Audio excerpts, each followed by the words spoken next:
Hello YouTube modeling community, this is Rusty Rotor. This is an update on the commission build, the 69 Charger RT for Jay at Jay's Miniscale Garage. He's on YouTube. You guys get over there and check out his page. He's not been real active here lately, but he does a lot of RC stuff and a lot of model builds. He's also a fellow brother in arms, so to speak, for the MCBA, Model Car Builders Association. He does go to a lot of shows. A lot of you are probably familiar with him. Great guy. He just has some medical issues, so he's not built at the level that he used to. So that's why I'm doing this for him. But he's slowly getting back into it, and you guys will start seeing more videos here real soon. Shop updates. Budweiser Clasdale team is gone. Brother-in-law came in out of state, picked it up. He's visiting his daughters and his grandchildren. He travels around and does work all over the United States, so he's not really set foot. His residence is in, I think it's in Kansas, right on the borderline of Missouri and Kansas. I've not been to his new house.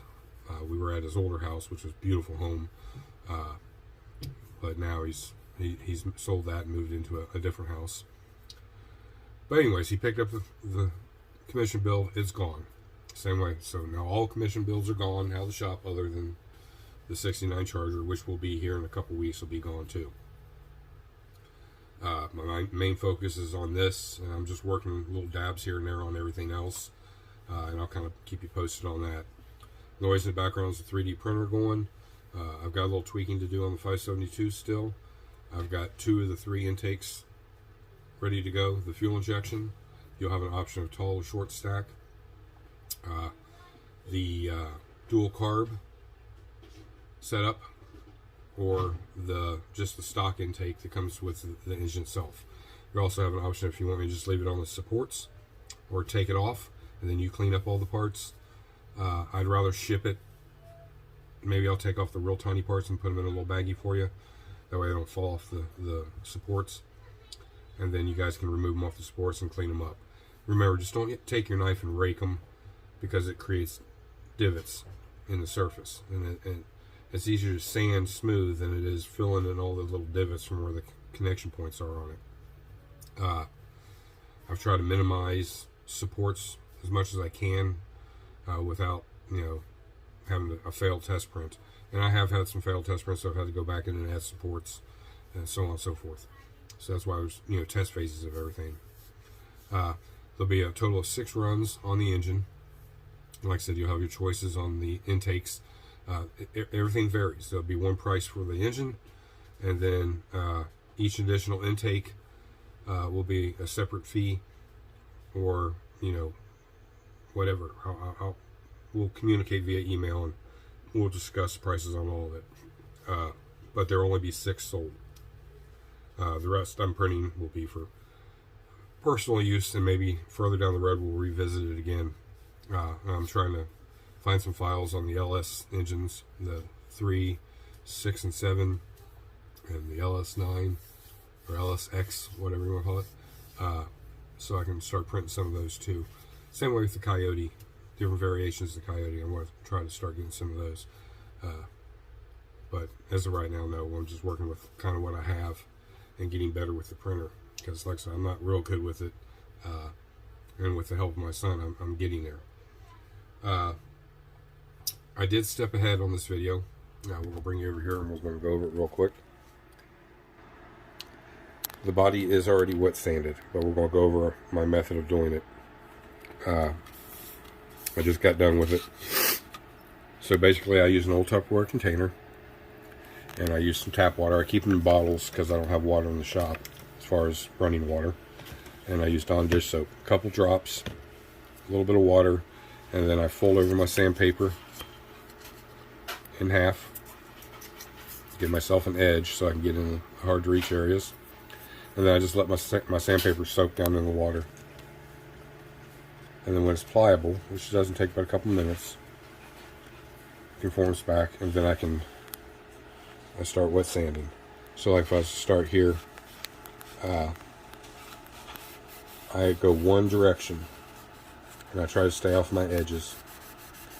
And I just let the sandpaper do the work. No pressure. I mean, just enough to hold the paper. That's it. And since I'm using a light color, even if I burn through a little bit, it's not a big deal. The light color is going to cover, and it'll all be even looking.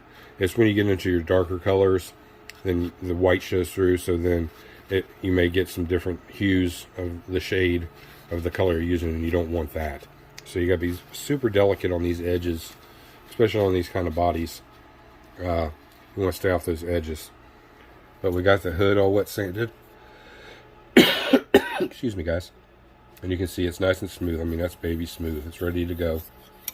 The front, since there's a lot of high and low spots, it's kind of hard not to burn through. But then again, I'm using a light color, so it's going to be easily covered. But that's ready to go. The body is ready.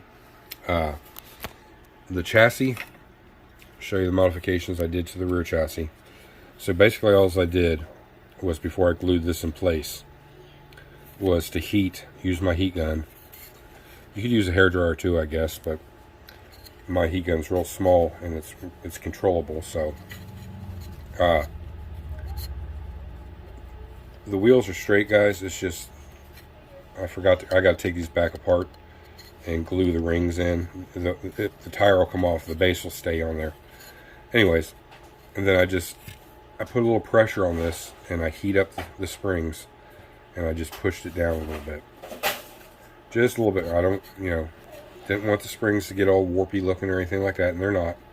And I dropped it probably 1/8 of an inch. So you can see my tires are touching the wheel wells. And that's kind of what I wanted. That way they stay tucked up inside, the fender well. That fender well lip goes right to the lip of the wheel, and that'll give me the stance of, instead of being level, a little rake. And then we grafted in the 3D printed Flowmaster mufflers. Got them all detail painted. The rear diff cover's on its way, so we'll get that put in, or painted and put in when it gets here. I will have to modify the length of the shocks, but we'll keep the detail up here, the plate, the mounting plate, and then we'll cut that part of the shock that goes down in there. They're put up somewhere, but I'd show you.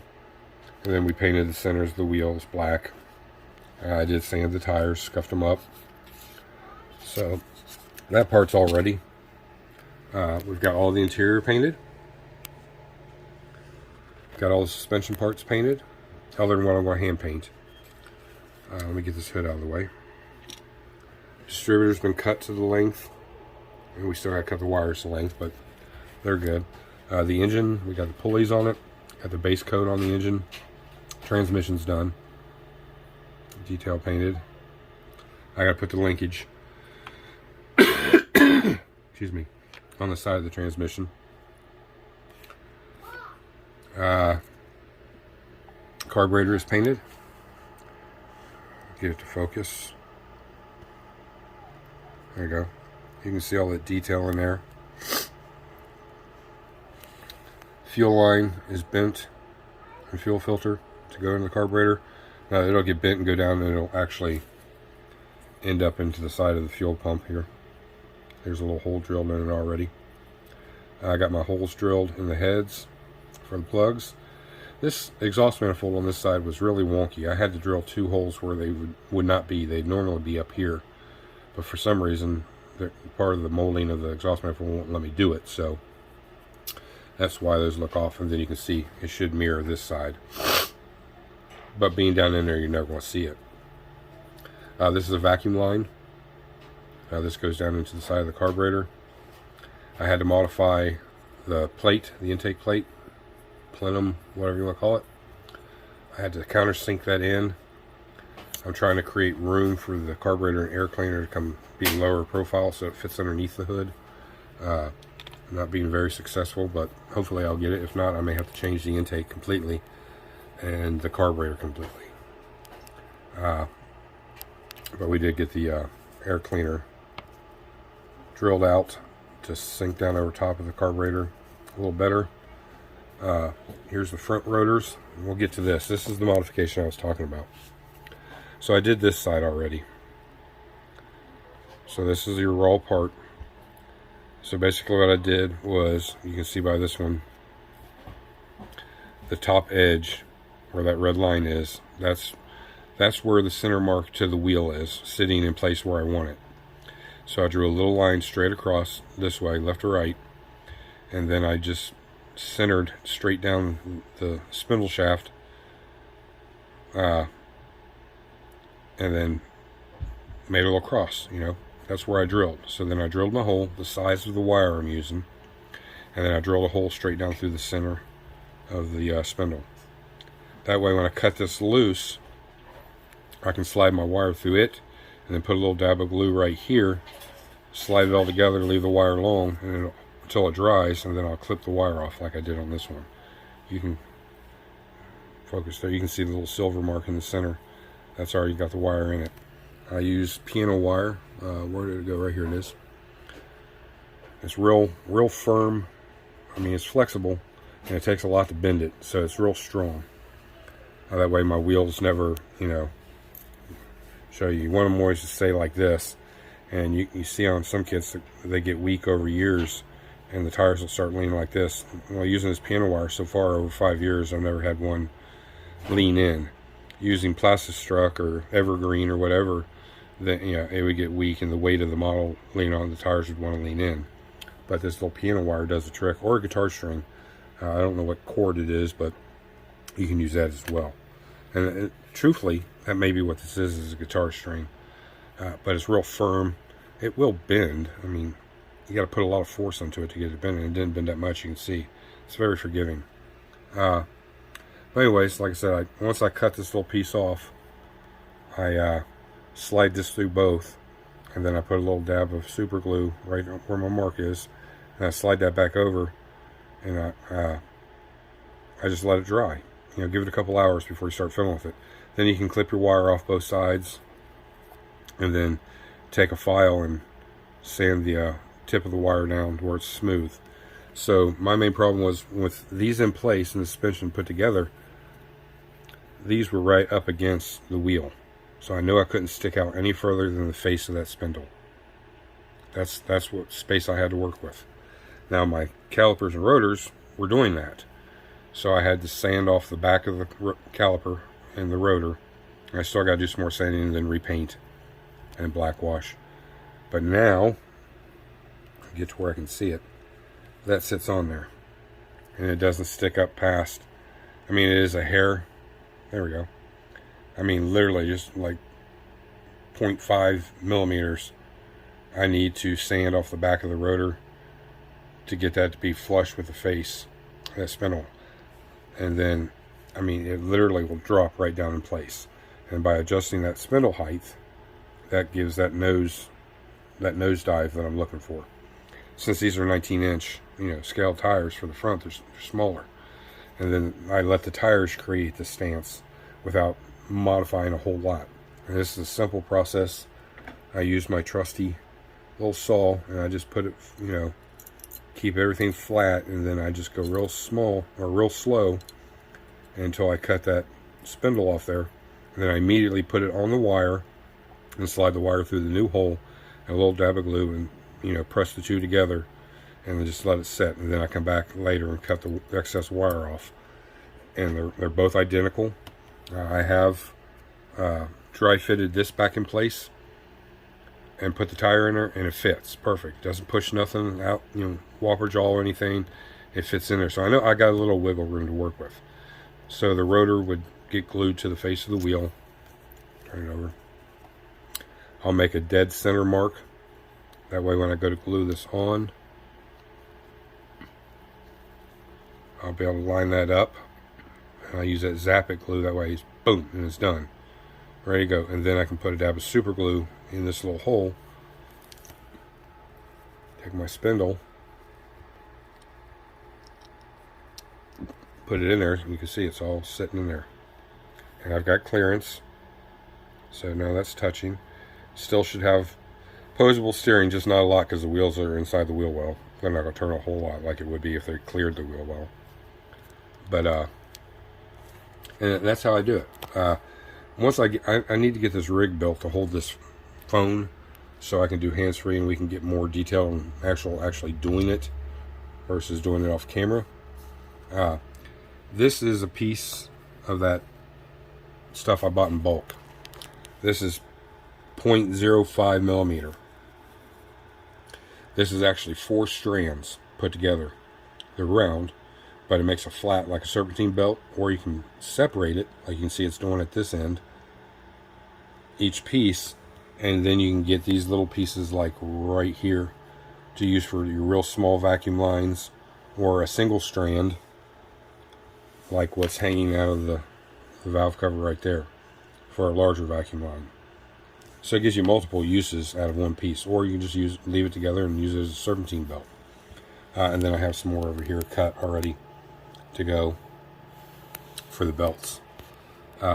This does have power steering, an alternator, water pump, and crank. So there'll be 2 belts on here. I do have to pin the alternator in place to line up with the pulleys, in the same way with the power steering. I've got the oil filter grafted onto the housing. I just got to put a decal on the oil filter.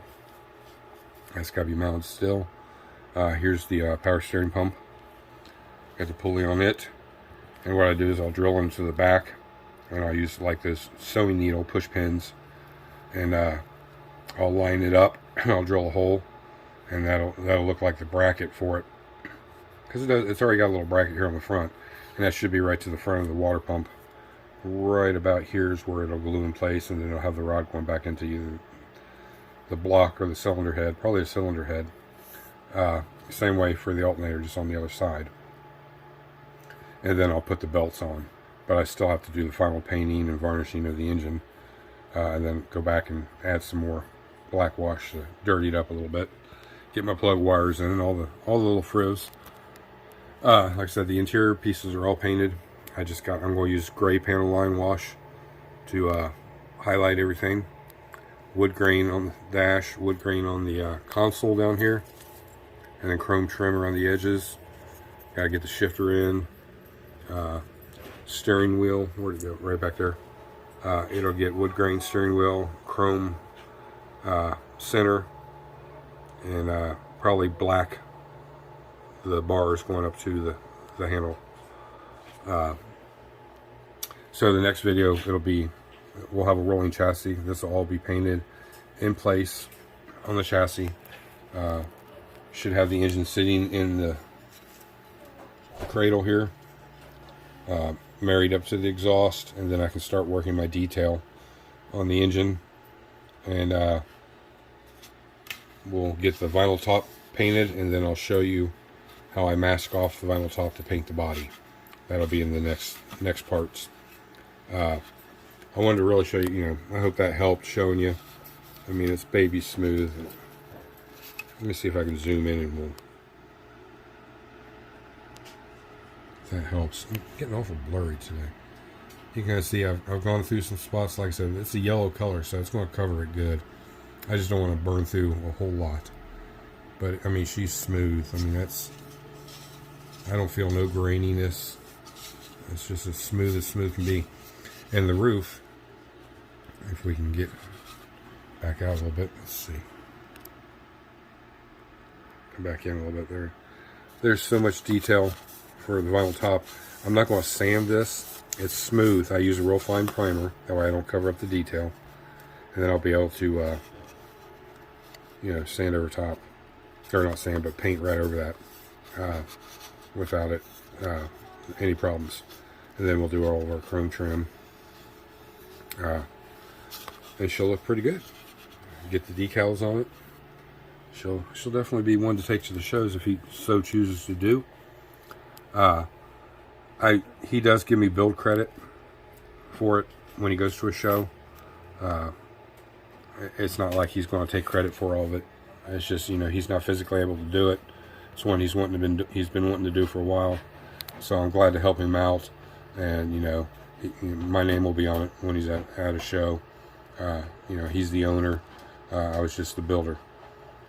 So, and then this is the Hemi orange we'll be using over that base coat. I like using this color and then going over top of it with this one. I get a better look as far as that Hemi orange. The ramp truck has been started. Well, not the ramp truck, but that project. I started on the NASCAR first. Once I get to a point where I'm ready for assemblies, I'll start the process of the ramp truck, and we'll go over that step by step, kind of like this. Hopefully a little more in depth then, and you guys can see more of what I do and how I modify. Again, I'll get this rig built hopefully over this weekend to hold this thing so I can be hands-free and do a little more hands-on, showing you how I do things. But she's coming along. I'm not running into any issues other than the intake issue. I still have some options that I'm playing with before I actually get this married to the chassis. Because once I get married to the chassis, that's it. I don't have to pop it loose and have all that glue to clean up and paint and everything else. So when I put this down in there, it's the final time. Then we got all the other little parts still to hand paint, detail paint. But next week maybe we'll have, there's the interior shell. Like I said, it's going to get black carpeting. The black shelf will be just black like it is. But it'll have carpeting. Here it's all black. The mats, I just only got one mat. That'll be semi-gloss, so it looks, you know, more rubberish. And then we start getting the seats in and seat belts and all that. So, you guys join me tomorrow. Let me turn you back around. There we go. Tomorrow will be a past build. So make sure you guys are hitting that bell notification for these videos. We'll do a little shop talk tomorrow. Maybe a few more updates if anything comes around. I don't know why this always leans every time after I take it off there. That's a little bit. No, I'm leaning the other way. You getting seasick yet? There we go.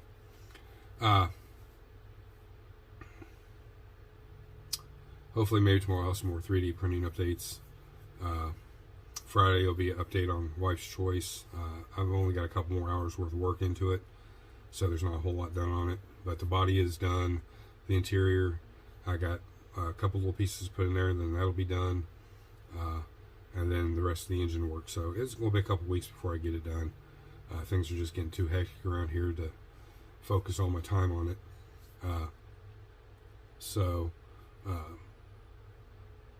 Let's see, it'll be August when I go to my club meeting. I'll be getting the hood back for the Charger. Then I'll have everything that I need for that build. And then we're going to try to round out the rest of the year after we get the ramp truck and NASCAR done and the 58 Impala. We're going to try to finish up some of these projects. The Gray Stang, the GTX, Pro Touring GTX, and the truck. Hopefully before the end of the year. And then we got quite a few projects already lined up for the first of the year. So, you know, if you guys are liking this stuff, you know, hit those likes, thumbs down, comments, negative stuff, send me an email. We'll hash it out through that.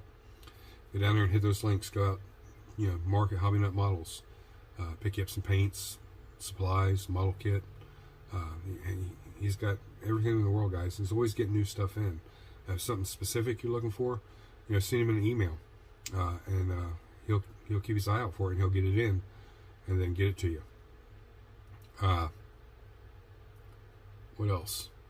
Ryan Jones, Z-Force. Get down there and hit his links. Go look, check his products out. Get you a set of tires and wheels. You won't be disappointed with either of those gentlemen. They're really helping this channel and helping me out. And you know, hopefully it's going to be helping you guys out. I'll get these little kinks in the filming of stuff out hopefully here soon, so you don't have to bobble around and get seasick. And then we'll keep you updated as stuff comes into the shop and any changes we make or any additions. Right now we're pretty much just going to float for the rest of the year on the shop. I'm not in a rush to get it all decorated and, you know, everything. That'll be over time. Model wise, I'm at the point where I'm just looking for specific kits, and it's just parts to, you know, get out of my head and get them built how I want to get them built. So we got, like I said, a lot of great things coming. You guys don't want to miss it. What else? There was something else I was going to tell you while I had you on here. But I'll know more definitely by Friday to as far as what will be available starting next week as far as 3D printed stuff. And what'll be available, and you know, you guys, if you're interested, send me an email, and we'll communicate and we'll get it all worked out, and we'll go from there. Shop cards, I still have shop cards. I just got a new shipment of envelopes, so I'm good to go again. Got plenty of stamps. If you guys are interested in trading shop cards, or a shop card for a sticker, whichever you do. I got a cool sticker in from the company I ordered from, Scale Writers. That's going to go on the fridge. This is a great company. This is like Market Hobby Nut Models. I'm not sponsored by them, but they're a great outfit to find tools and, you know, supplies and everything else. They carry splash paints, and a lot of Maya stuff, a lot of the top end kits. So, you know, they're worth the check out too. But, you know, my loyalty is with Mark, first and foremost. Same as Ryan. I couldn't have asked for two better sponsors for the channel. And Mark has turned into a great friend. We communicate a lot. That is important. It's key, communication. What he wants, what I want. You know, and find the common ground.